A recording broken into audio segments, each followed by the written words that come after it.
दोस्तों, स्वागत है आप सभी का मेरे YouTube चैनल सोही डिफेंस एकेडमी में। दोस्तों, आज हम पढ़ेंगे इसमें RWA का स्पेशल मॉक टेस्ट का मैथ के क्वेश्चन। तो क्लास को स्किप किए बिना क्लास को तो देखिएगा, और आज हम इसमें सॉल्व करेंगे आपके RWA के जो मॉक में क्वेश्चन थे उन 20 क्वेश्चनों को देखेंगे। तो क्लास को स्किप किए बिना क्लास को तक देखिएगा। तो ये रहा पहला क्वेश्चन आपके सामने। अगर y x से 20% अधिक है तो x y से कितने प्रतिशत कम है? तो देखिए, मान लीजिए ये y हो गया, y है जो x से कितना अधिक है, 20% अधिक है। तो x को हम क्या मान लेते हैं, x को हमने 100% मान लिया, 100 मान लिया, और y कितना अधिक है इससे 20%, तो ये कितना हो जाएगा, 120 हो जाएगा। तो हमसे पूछा है यहाँ पे x y से कितने प्रतिशत कम है। तो देखिए यहाँ पे x से जो y से कितना प्रतिशत कम है, तो आप कहेंगे 20 कम है। इससे कम है तो आप कहेंगे y से, तो y को हम नीचे रख देंगे। और परसेंट पूछा है कि कितने परसेंट कम है, तो परसेंट में पूछा है तो हम 100% से इसको गुणा कर देंगे। ये कितना है हमारा, 20 है। ठीक है, तब हम इसको क्या करेंगे, गुणा कर देंगे। तो चलिए गुणा कर लेते हैं।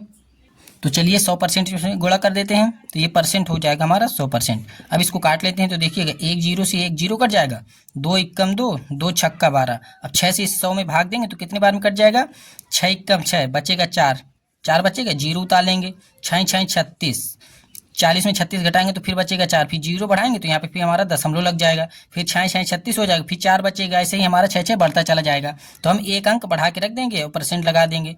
तो हमें कितने परसेंट अधिक है, कितने परसेंट कम है, तो आप कहेंगे ये कम है, 16.67% कम है। किस ऑप्शन में है, ऑप्शन एक में दिया, 2 में दिया हुआ है, तो ऑप्शन 2 इसका राइट आंसर हो जाएगा। तो उम्मीद करता हूँ कि ये समझ में आ गया होगा। अगले क्वेश्चन की ओर चलते हैं। तो ये रहा क्वेश्चन नंबर 2 आपके सामने। तो बताइएगा कि इसका राइट आंसर क्या हो जाएगा। तो चलिए इसको पढ़ लेते हैं। एक खिलौने का अंकित मूल्य 1800 रुपये था। बिक्री के दौरान 20% और 15% की सिलसिलेवार 2 छूट दी गई। खिलौने का विक्रय मूल्य कितना होगा। तो देखिए खिलौने का क्या पूछ रहा है, विक्रय मूल्य यानी एसपी पूछ रहा है। तो खिलौने का विक्रय मूल्य बराबर क्या होता है, अंकित मूल्य। इसमें अंकित मूल्य कितना था, 1800 रुपये था। अब देखिए कोई वस्तु 1800 रुपये में खरीदी गई, ठीक, अंकित मूल्य था उसका, उसमें 20% की छूट दी गई, तो इसमें कितने परसेंट की बेच दी होगी। तो आप कहेंगे 100% होता है कोई भी वस्तु का मूल्य, उसमें 20% की छूट दी गई तो 80% की बेची गई, परसेंट हटाएंगे बटे 100 हो जाएगा, गुड़े और फिर 15% की एक और छूट दी गई, तो 100% में 15% की छूट दी तो कितने की बेची, तो आप कहेंगे 85% की बेची, और 85% की बेची तो परसेंट हटाएंगे, इसमें बटे 100 हो जाएगा। अब चलिए काट लेते हैं। तो देखिए 2 जीरो से ये 2 जीरो हमारे कट गए, एक जीरो से ये एक जीरो कट जाएगा। अब देखिए यहाँ पे हमारा 10 है ना, अब इसको काट लेते हैं। ठीक है, तो इसको हम काटते हैं 2 से, 2 पंचे 10, 2 से इसको काटेंगे, 2 चौको 8। अब 5 इसको काटते हैं, 5 एकम 5, 5 इसको काटते हैं तो 5 एकम 5 बचेगा 3, यहाँ पे हो जाएगा 5 7 35, 17 बार में कट जाएगा। अब चलिए गुणा कर लेते हैं। तो 18 चौक कितना हो जाएगा, 18 चौक 72 हो जाएगा, और गुड़े 17 हो जाएगा। तो देखिए 17 दुनाई कितना हो जाएगा, 17 दुनाई 34, इकाई 4, हासिल आगे 3, 17 का गुणा 7 से करेंगे तो 17 पना 85, 17 छक्का 102, 17 सत्ते 119, 119 में 3 जोड़ेंगे तो कितना हो जाएगा, 122 हो जाएगा। तो ये हो जाएगा 122। तो हमारा इस वस्तु का बिक्री मूल्य कितना हो जाएगा, 1224 रुपए। किस ऑप्शन में, ऑप्शन 2 में दिया हुआ है, तो ऑप्शन 2 इसका राइट आंसर हो जाएगा। अगले क्वेश्चन पे चलते हैं। क्वेश्चन नंबर 3 आपके सामने। एक नाव की प्रवाह की ओर रफ्तार क्या होगी जब नाव की रफ्तार स्थिर पानी में 10 मीटर प्रति सेकंड है और नदी की रफ्तार नाव की रफ्तार का 20% है। तो चलिए हम सबसे पहले निकालेंगे इसमें नदी की रफ्तार।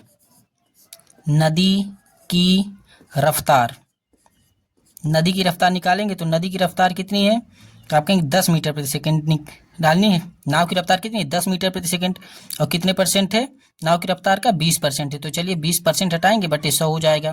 तो देखिए 2 जीरो से एक जीरो और ये एक जीरो कट जाएगा, तो ये कितना आ जाएगा, 2 मीटर प्रति सेकंड। ये किसकी रफ्तार हो गई, नदी की रफ्तार। और नाव की रफ्तार कितनी है, नाव की रफ्तार, नाव की रफ्तार कितनी है, तो आप कहेंगे नाव की रफ्तार है 10। तो देखिए यहाँ पे क्या पूछा है, प्रवाह की ओर, यानी कि हमारी धारा इस तरफ बह रही है और नाव भी हमारी इसी तरफ चल रही है, तो इन दोनों जुड़ जाएंगी। तो नदी की रफ्तार प्लस धारा की रफ्तार ये दोनों जुड़ जाएंगी। तो देखिए नदी की रफ्तार कितनी है हमारी, 2 है, और नाव की रफ्तार कितनी है, 10 है।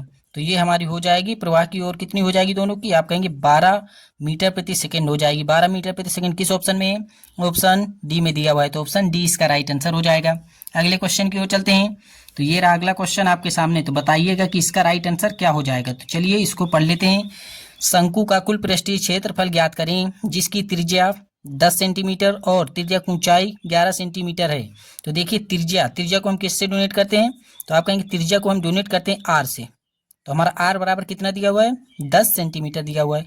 अब देखिए तिर्यक ऊंचाई यानी कि एल, तिर्यक ऊंचाई क्या बोलते हैं, एल बोलते हैं, कितना दिया हुआ है, 11 सेंटीमीटर दिया हुआ है।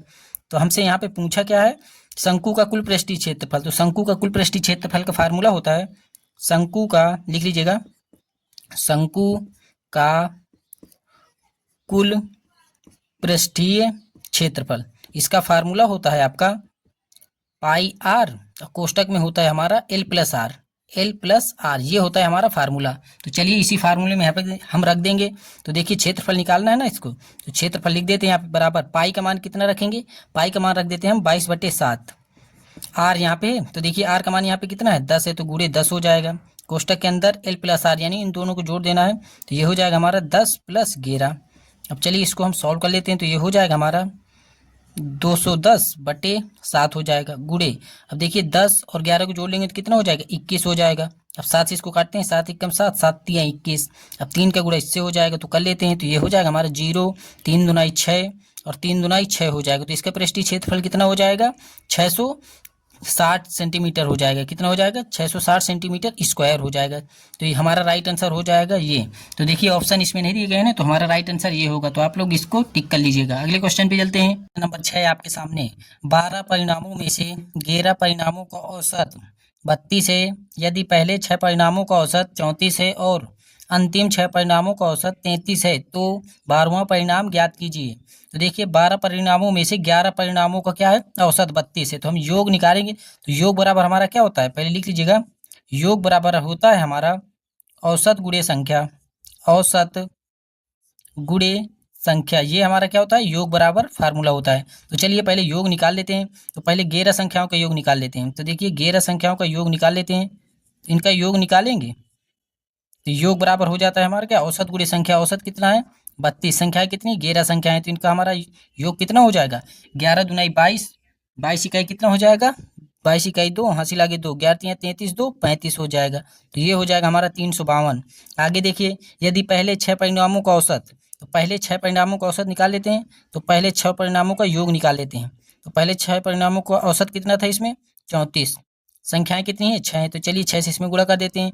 तो 6 चौको 24 इकाई 4, हासिल 2, 6 तिरका 18, 2 20, ये हो जाएगा इनका योग कितना, 204 हो जाएगा। और अंतिम 6 परिणामों का औसत 33 है, तो चलिए अंतिम 6 परिणामों का औसत कितना है, 33 है, तो इनका भी हम क्या करेंगे, योग निकाल लेते हैं। तो योग बराबर कितना होता है, औसत गुणे संख्या, औसत कितना है 33, संख्याएं कितनी है, तो आप कहेंगे 6, तो इसका गुणा कर लेंगे, तो 6 तिरका 18 का 8, हासिल 1, 6 तिरका 18 19 हो जाएगा।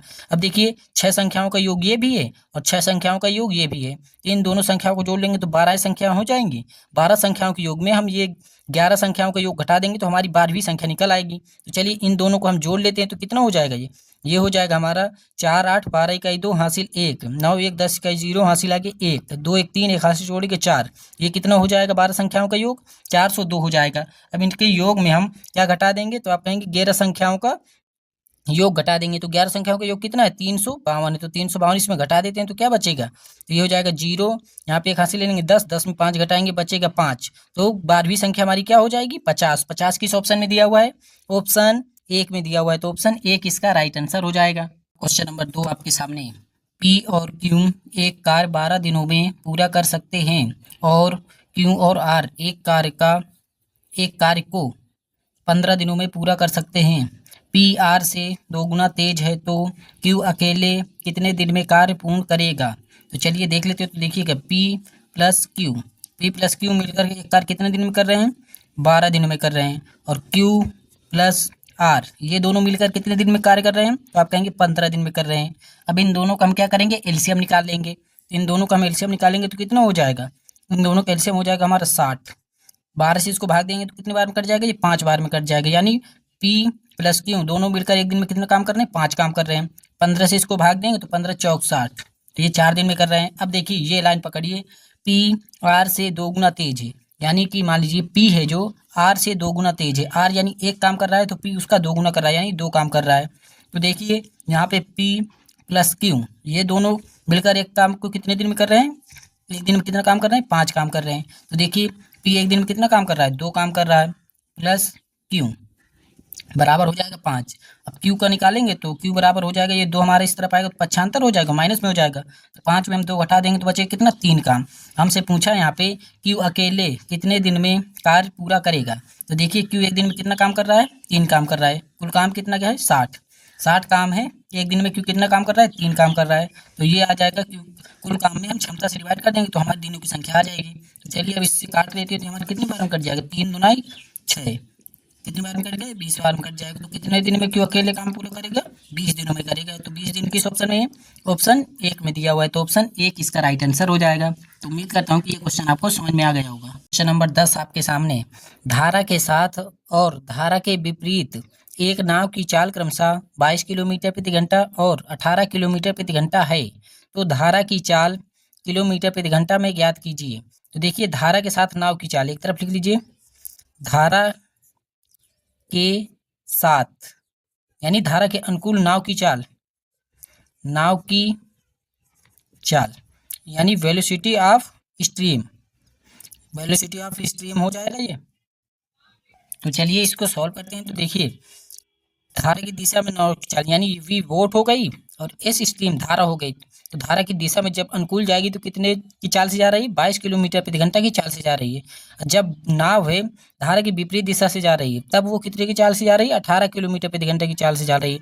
हमसे पूछा क्या है, धारा की चाल पूछा है। तो धारा की चाल पूछा है ना, तो इसमें घटा देंगे इस 18 को तो कितना बच जाएगा, 4, और 2 है ना तो इसमें 2 से भाग दे देंगे तो हमारा कितना हो जाएगा, 2 किलोमीटर प्रति घंटा की चाल हो जाएगी। किसकी चाल हो जाएगी, धारा की चाल 2 किलोमीटर प्रति घंटा। किस ऑप्शन में, ऑप्शन 2 में दिया हुआ है, तो ऑप्शन 2 इसका राइट आंसर हो जाएगा।